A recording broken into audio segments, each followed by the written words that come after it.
Welcome back to the Ancient Art Podcast. In the Hindu narrative of the cosmos, the world exists in a never-ending cyclic journey of creation, existence, and destruction. As we discovered back in episode 28 on the avatars of Vishnu, the Trimurti, the three primary Hindu divinities, regulate this cosmic cycle. Brahma, the creator, brings the cosmos into being. Vishnu, the preserver, ensures the world continues on its path until the cycle comes to a close. And then Shiva, the god of death and destruction, skin smeared white with the ashes of the cremated dead.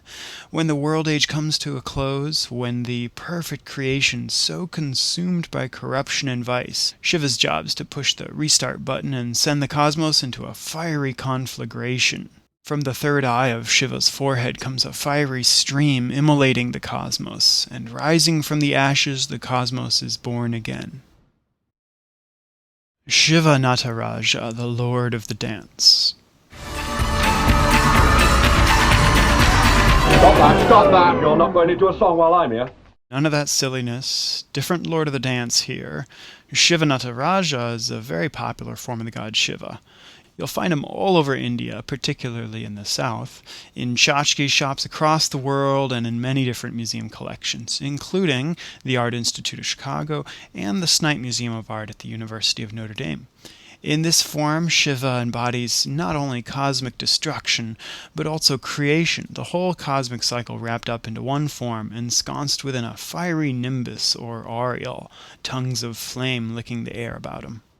The aureole of fire surrounding Shiva beautifully captures the notion of cyclic creation and destruction. You can't have one without the other.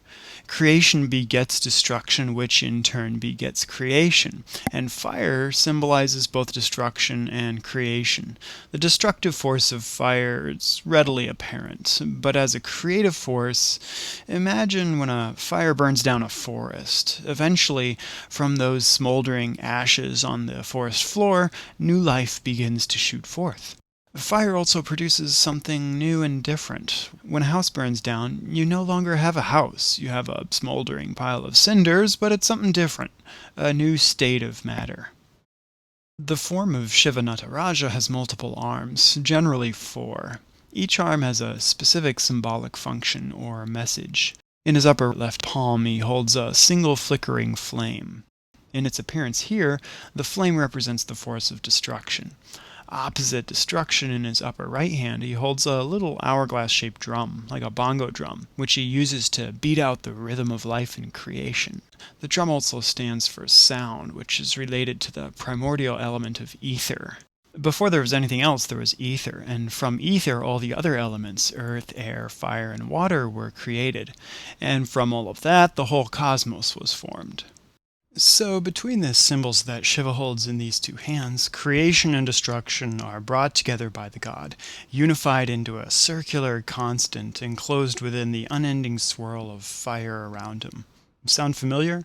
Back in episode 17 on the Alsdorf galleries of Indian, Southeast Asian, Himalayan, and Islamic art, we looked at Kartikeya, the god of war.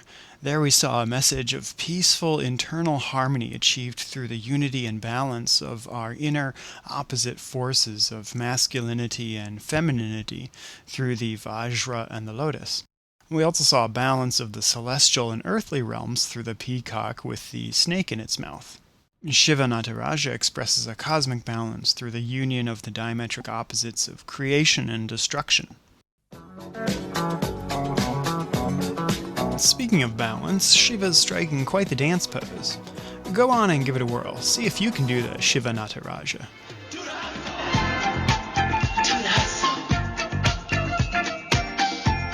Dance is thought to invoke a meditative trance-like state. In this case, Shiva's dance, the Tandava, heralds the destruction of the world, from which the world's then reborn.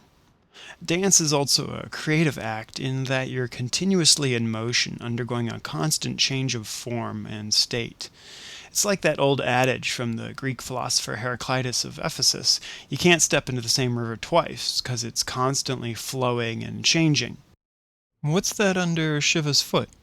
In an age before political correctness, this mythological dwarf figure represents ignorance and forgetfulness of the right way to live according to Dharma, the rule of law. So Shiva's stamping down on him, pounding out the ignorance and our inner human vices that seek to block us on our path to enlightenment. Notice his left leg, how it's lifted up, released from the obstacle to enlightenment. And then his hand calls attention to his lifted leg. But what's going on with his hand? If Shiva wanted to call our attention to his uplifted leg, why doesn't he just point normally? What's with the curious contortion of that left arm? Well, back in episode 17 with Kartikeya, we learned about mudras, hand gestures that convey specific messages. In the case of Shiva's arm here, that's a mudra meant to remind us of the swaying of an elephant's trunk. Now, where else in the vast corpus of Hinduism do we encounter an elephant?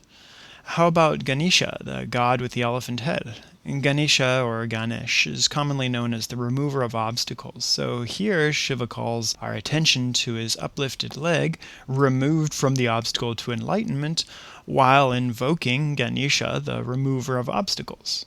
Ganesha is also the son of Shiva and his wife Parvati, so Shiva's given a little shout out here to his son. The figure of Shiva Nataraja is so saturated with imagery, symbolism, and spiritual significance that we could easily spend an hour exploring every nuance, nook, and cranny, but then I'd be the only one still listening to this podcast. So we're going to call it a day and hope that the Lord of the Dance has inspired you to strike a pose conducive to a harmonious union to your dual natures, achieving an enlightened state of inner peace. But don't go all celestial on me and cast off the banal worldly indulgence of listening to the Ancient Art Podcast, okay? Check out ancientartpodcast.org for the full transcript, image gallery and credits, and additional resources to this and other episodes of the podcast. You can be one of the cool kids too if you add a review on iTunes or leave a comment on YouTube.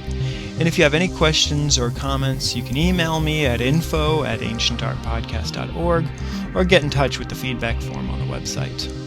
You can friend the podcast at facebook.ancientartpodcast.org and follow me on Twitter at Lucas Livingston. I hope you had fun, and I'll see you next time on the Ancient Art Podcast.